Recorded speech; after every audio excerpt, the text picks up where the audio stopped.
Hola, mi nombre es Melanie Martínez Pérez. La idea con este video es explicar este programa que calcula el valor de pi según los métodos de Leibniz y el método de Euler.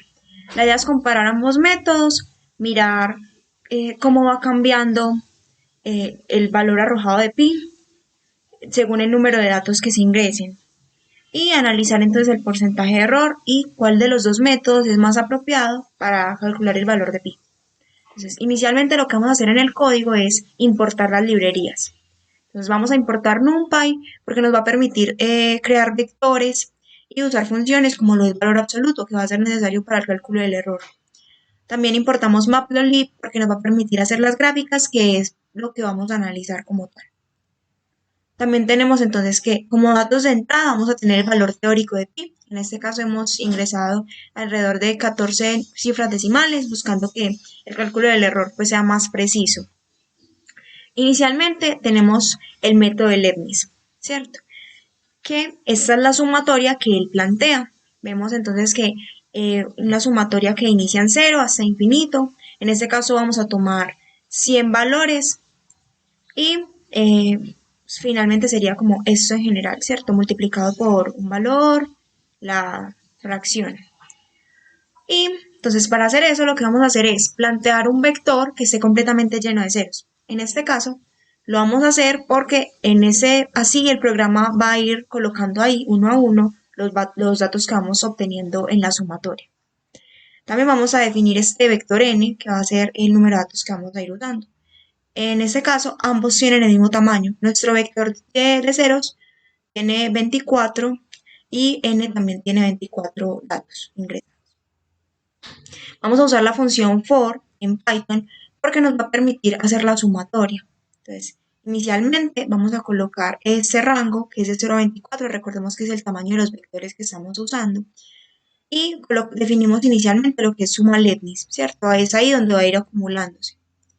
Y acá tenemos nuestra función for, que lo que va a hacer es variar el valor de k en un rango desde 0 hasta cada una de las posiciones en el vector n que habíamos definido acá arriba. Entonces definimos esto que tenemos acá en esta línea es lo que teníamos en la suma de Leibniz, ¿cierto? Exactamente lo que tenemos dentro de la sumatoria.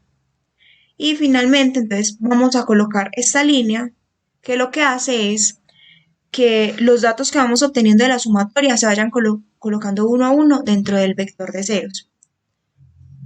Y acá estamos multiplicando por el valor que no lo habíamos hecho arriba. Entonces hasta acá ya tendríamos solucionado nuestro método de Leibniz, pero es necesario que el programa nos lo muestre. Entonces, para eso vamos a usar este print, que lo que va a hacer es mostrarnos precisamente ese vector obtenido para el pi según el método de Leibniz. Y acá abajo tenemos ya por último que sería el cálculo de error según Leibniz. Para eso entonces nuevamente definimos un vector completamente lleno de ceros, tamaño de 24 componentes porque es el tamaño que estamos usando. Es importante que todos tengan el mismo tamaño porque si no el programa me va a arrojar un error a la hora de graficar y de ejecutar el programa. Y de nuevo, entonces acá colocamos valor absoluto, el valor teórico que habíamos digitado arriba, menos el vector obtenido para el pi según el método de Leibniz, dividido el valor de pi teórico por 100. Hasta ahora aquí finalizamos el método de Leibniz. Iniciamos entonces acá con el método de Euler. Entonces, nuevamente, defino un vector que esté completamente lleno de ceros. Vuelvo a colocar el mismo vector n que ya había colocado para el método de Euler. De Leibniz. Y acá comenzamos a definir nuestra sumatoria. Entonces, así se ve la sumatoria, la de acá abajo, es la sumatoria planteada por Euler. Vemos que esta vez inicia desde 1, k igual a 1 y va hasta infinito. Entonces, acá colocamos nuevamente los for que nos van a permitir variar los valores de k y los que nos van a permitir construir nuestra sumatoria. Acá entonces esta línea es la que define lo que es nuestra sumatoria internamente y esta fila que lo que va a hacer es tomar los valores que vamos obteniendo de las sumatorias y uno a uno colocarlos en nuestro vector de ceros. Acá también tenemos incluido esta función de NumPy que lo que hace es la raíz Y también tenemos entonces que acá vamos a multiplicar por 6, que era el componente que también nos faltaba en la sumatoria, porque acá arriba no lo habíamos colocado. Y nuevamente ya tenemos la solución hasta ahora, pero entonces necesitamos que el programa me lo muestre, que me lo muestre acá en la consola.